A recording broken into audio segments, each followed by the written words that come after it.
What's up, guys? Blade Master here, back with another Total War Round 2 online battle. This is another friendly battle that I've fought against G Brothers P. In this match, we both have taken pretty underdog factions, although you can definitely say that G Brothers P has picked worse faction than I have. I've taken the Cimmerians, and G Brothers P has taken Pergamon.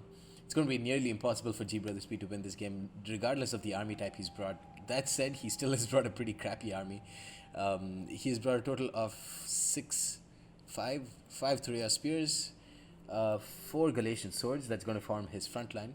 He's brought a total of five pick peltas. No, it looks like four pick peltas and one slinger, with four Agima spears and an Agima spears general as well. So the Agima spears, very overrated. I think not overrated. No one really rates them, but they are very overpriced. They're very good against cavalry, although with cavalry not playing that huge of a role in the game, and combined with the fact that they only have medium mass, which means that they won't be able to do very well against shock cavalry, it just limits their role a whole lot. You know, they've got a great charge bonus, but their melee attack, especially with their spear, means that they won't be able to kill anything other than the cheapest melee infantry, and then you're spending a lot of money for a unit that can only kill cheap melee infantry and can throw great javelins onto cavalry, but they can't face a charge at all. Might as well just bring hoplites. Now, meanwhile, with the Cimmerians, I have picked the Cimmerian Spear Minefield. Now, this is I think, a pretty decent tactic for you to employ, especially when you've picked something like the Cimmerians, who don't have good cavalry with them, but they do have a ton of spear options and great skirmishers. So what you want to do is try and maximize their skirmish potential and not let your units get flanked, which is probably the biggest concern that you have, since you have limited maneuverability due to limited cav, by spreading your units as far apart. Now, the difference between, you might be thinking, why not just keep a regular front line, a regular second line, and a regular third line? Because by spreading your units out this way, you would have covered a lot more space. So my front line, I have let's try and put this back here. Three step spearmen, very nice units. I think they're super cheap. They have access to square, which is just incredible for the Cimmerians. Once you turn on square, they will take so much longer to die, simply because they only like 4 or 5 units at a time engage the enemy. It's not like they're good at killing other units. It's just that fewer of them attack the enemy, and thus fewer of them die. The second line, I have a line of just standard hoplites. I've got 4 hoplites here. And then finally, I've got like a Scythian hoplite, I think they're called. Yeah, and a couple of Cimmerian noble infantry. And on the flanks, I have 2 citizen cav with a total of 6 Cimmerian heavy archers. So that is going to be a huge skirmish contingent that I have. And so you can see, if my opponent, if he had cavalry, they could charge here. They could try and make use of this gap, but again, I have units protecting each gap. I have hoplites right here. And if they manage to somehow snake through this gap, of course, I have my general. Now, another use of this formation, let's put this back in slow motion, is that since it covers so much more space, it's going to make it very difficult for a cavalry-oriented opponent to try and outflank you. And even if he does engage your citizen cav, who granted are not good cavalry, you have spears that are so close in support that they can just come in and destroy cavalry themselves. So what are its disadvantages? One is it's much harder to control. You need to zoom out quite a bit. And the second is that unless you micro very well, it's very easy to just get this army just jumbled up. It's one thing if you have a straight line, you can just move them back with a single click. It's another thing when you're trying to reposition one unit, put this one here, and you want to put this one here, and then you want to put this one here. You end up just jumbling everything and then just like screwing yourself that way. So I think it's very so. One of the nuances of this formation is that I wanted to keep my my Cimmerian heavy archers here, so that their range would just be limited to these step spearmen. So if some units try to just charge into my step spearmen, I pop them onto square formation, and then they just take forever to die, while my Cimmerian heavy archers just fire right into these units. And that also ensures that my Cimmerian heavy archers are far enough that I don't need to kite them back if my enemy advances to my second line. So let's see how it does.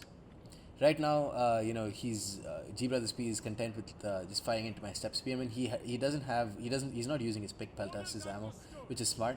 But what's not smart is letting his Agima Spear's general get shot at by 3 Cimmerian heavy archers on precision shot. Cimmerian heavy archers don't have access to heavy shot, but that said, the armor for Agima Spears is not great. It's only 80, and for the general, that's good enough for me to just straight up target him and kill them off. They're not spread very thin either, which means that it's a blockish formation, making it an easier target for my Cimmerian heavy archers to fire into. You can see they're taking a lot of casualties here. Now I'm starting to pull back my units. I'm trying to kite, use the most of my skirmishers before I engage. His Agima Spear's general is down to 103 units. Now I'm going to put my step spearmen onto square. They've taken a lot of casualties from the charge, and I'm going to rear charge with my citizen cav in the meanwhile. And again, now you can see it's the minefield is getting compromised because I'm forced to pull out and maneuver with one unit at a time. But that said, I've focused on the main thing in sniping his general. Meanwhile, my citizen cavalry have done a good job in destroying his Galatian swords right off the bat, which means my step spearmen can last longer, which means my Cimmerian heavy archers can fire into those units for longer. Now I'm going to countercharge with my hoplites here with my second line, and then pop them onto hoplite phalanx sometime soon, hopefully. Here, Galatian swords getting picked apart by Cimmerian heavy archers. His Agima Spear's general really can't do much except take fire, but as long as he keeps taking fire, I will be winning this game. Pick Peltas here, not doing much. I don't think they have a target to aim at. And now I've turned hoplite phalanx on. I'm going to move around with my citizen cav in the meanwhile and then rear charge his picked Peltas, hopefully. Here, hold on 1 minute. Yeah, sorry about that. Anyways, he's going to rear charge with his Thuria spears onto my hoplites, which is not good for me because hoplites are not the tankiest unit. That said, my citizen cavalry are in great positions here. Here, one citizen cav is just charging into his pick peltas, into 3 of his pick peltas actually. But these are very good units and very tanky themselves. And against a pretty mediocre cavalry like the citizen cav, I think the 3 pick peltas will actually win out. They're just that good. But you are spending a lot of money for them. Here, his Agima Spear's general, who's down to 40 units, is firing into my citizen cav. And they're going to get destroyed by the charge because they're in such a loose formation that they will just get slaughtered right off the charge, right off the impact damage. You can see they're down to 23 units. He's popped a final raised banner before his general dies, and there we go, the Agima Spear's general is routed.